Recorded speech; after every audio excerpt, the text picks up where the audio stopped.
The plane carrier Ranger, ready for her first dip into the James River before a group of notables at Newport News, Virginia. The ship takes her name from the famous Ranger commanded by John Paul Jones. Mrs. Hoover acts as sponsor. I name the Ranger.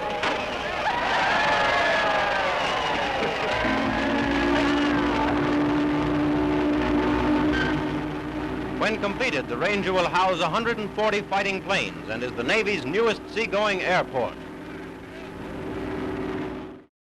The U.S. Navy commissioned Ranger in 1934. She was the first U.S. purpose-built carrier and a major disappointment. Even in 1942, when the brutal battles in the Pacific had reduced the total number of U.S. fleet carriers from 6 to 2, often with one of these too damaged to fight, the High Command kept her tucked away in the Atlantic, where she was used selectively. This episode of Battle Stars remembers USS Ranger and Carrier Air Group 4. When called to go in harm's way, in the frigid waters off Norway in October 1943, the old ship came across in good style, making two navies proud.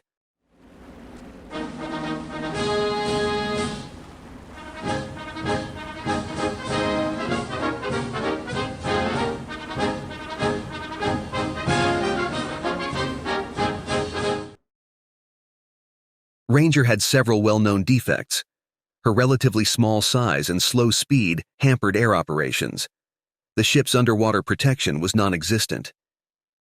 In early 1942, when the Royal Navy sought her services, President Roosevelt explained to Prime Minister Churchill, "The Ranger is of course best suited for ferrying, as we are not proud of her compartmentation and her structural strength."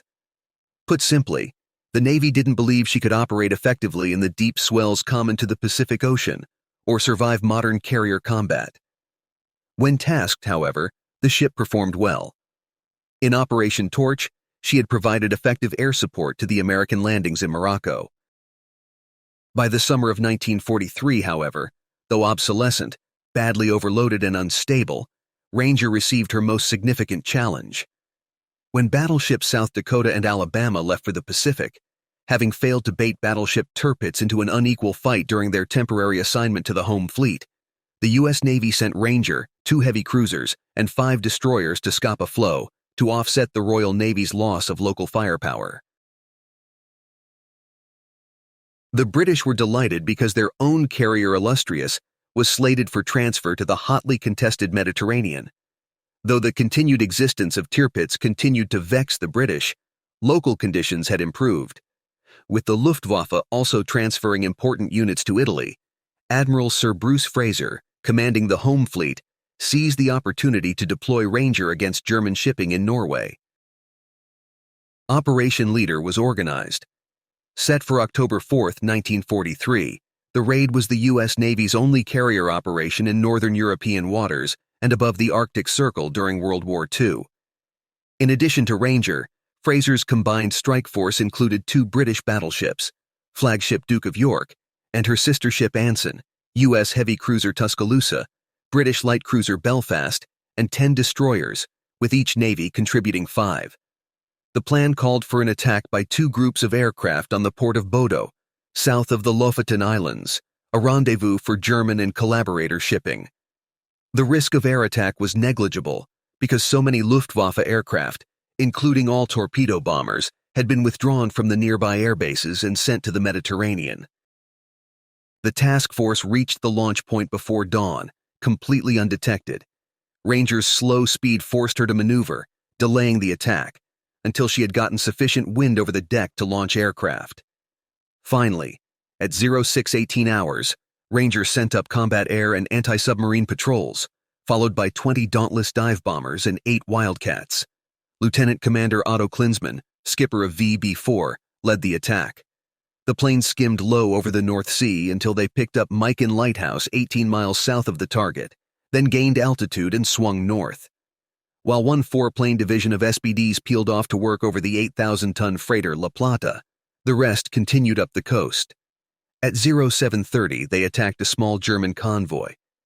Initially, the flak disconcerted the aviators, half of whom were flying their first combat mission, but they succeeded in severely damaging a 10,000-ton tanker and a 4,300-ton troop transport before hitting their primary target, the shipping in Bodo roadstead, where they sank 2 out of 4 small German merchantmen. Accurate anti-aircraft fire brought down 2 SBDs, resulting in 3 men dead and 1 pilot captured.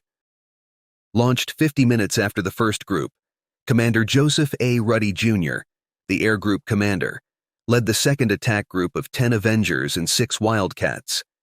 They destroyed a 5,000-ton German freighter named Topeka and a small coastal steamer, and bombed La Plata again, forcing it to beach. They also gutted another troop-laden transport. 1 Avenger was lost, but the pilot survived a swim to shore and was also taken prisoner. As expected, air opposition was nearly non-existent. Wildcats on combat air patrol shot down a snooping Junkers 88 D-1 that had approached within 22 miles. 30 minutes later, Wildcats shot down a Heinkel 115B, 13 miles from the carrier. Ranger returned to Scapa Flow 2 days later. The U.S. and Royal Navies had worked well together. All hands were satisfied with the execution and results achieved in Operation Leader. 6 steamers amounting to 23,000 tons had been destroyed, with 4 others badly damaged, putting a dent in the German iron ore supply. German records revealed that the raid killed some 200 troops. More than anything else, the raid boosted Norwegian morale. For Ranger, the raid was a fleeting wisp of glory. With so many new carriers of all sizes regularly entering the fleet, the chain of command was taking a hard look at the carrier's structural problems and potential for modernization. Ranger didn't fight again, but she did finally enter the Pacific in 1944, training aviators in night operations.